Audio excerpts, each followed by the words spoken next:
souvent on dit que l'alternance est beaucoup plus difficile vu que par exemple pour des jeunes en post-bac comme en BTS, ils ont un programme à réaliser, un diplôme à passer et souvent en alternance, eh bien, le nombre d'heures de cours pour obtenir ce diplôme, pour passer l'examen, est largement inférieur à des jeunes qui seraient en formation continue.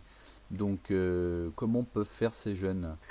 Là, on est face à un problème typique qu'on a évoqué tout à l'heure, d'organisation de l'alternance en fonction des objectifs et des publics.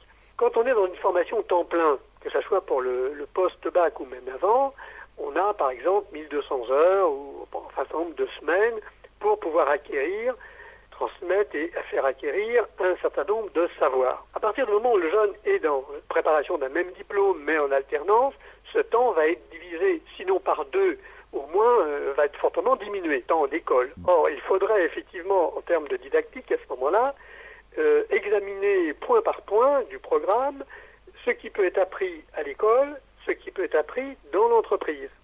Et on s'apercevrait à ce moment-là que sous certaines conditions, eh bien, le nombre de savoirs, de connaissances à acquérir à l'école pourrait diminuer sensiblement et donc correspondre à peu près au temps que l'on a en école.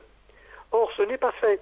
Et donc, on néglige le temps, tout le temps que le jeune passe dans l'entreprise, alors qu'il va apprendre en fait un tas de choses, mais on fait comme si ça n'existait pas, et donc on fait concentrer sur 30%, 40% de moins de temps scolaire le même programme. Or, justement pour des publics qui, par ailleurs, peuvent rencontrer des difficultés à être à l'école, à avoir une attention soutenue, à avoir un travail intellectuel, à avoir une capacité d'abstraction qui leur permette d'assimiler ces savoirs sans expérimentation réelle.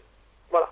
Donc, cette difficulté-là, elle vient en tout premier lieu d'une mauvaise organisation des savoirs, de la répartition des savoirs pour des jeunes en alternance par rapport à des jeunes en formation temps plein. Et est-ce qu'il ne faudrait pas aussi s'adapter dans l'apprentissage, dans la façon d'enseigner à ces jeunes en alternance? En fait, on aborde différents points. Il y en a un qu'on n'a pas encore vraiment abordé, c'est l'aspect institutionnel de l'alternance, c'est-à-dire le rapport entre les différents partenaires.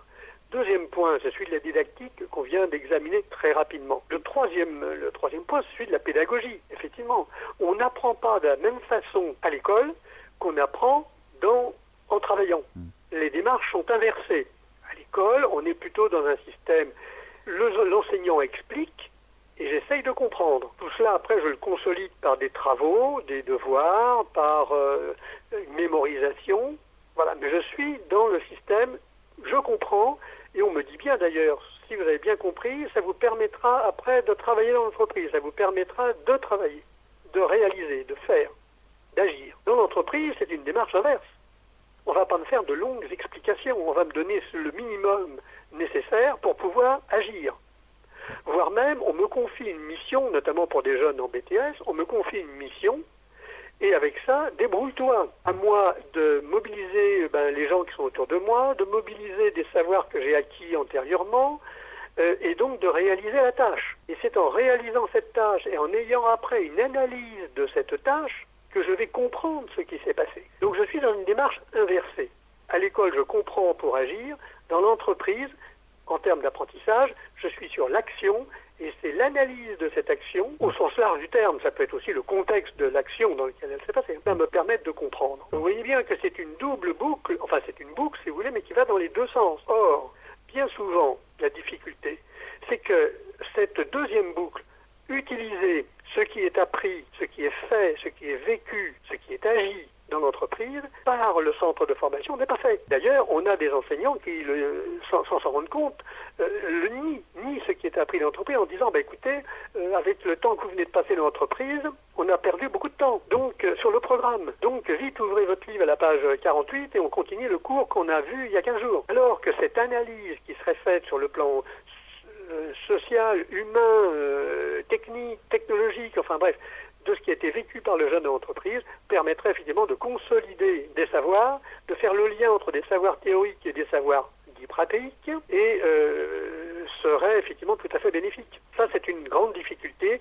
qui n'est pas vue du tout, parce que les enseignants, pour être enseignant, il faut bien évidemment avoir réussi les concours de l'université, qui sont uniquement dans une seule démarche, comprendre. Vous voyez, on est sur le schéma de la compréhension. Et donc, ils ne comprennent pas que d'autres personnes, c'est à peu près la moitié de la population jeune d'ailleurs, sont sur d'autres modes de fonctionnement en termes d'apprentissage, qui est d'abord l'action pour pouvoir comprendre. Et ça, c'est un point fondamental.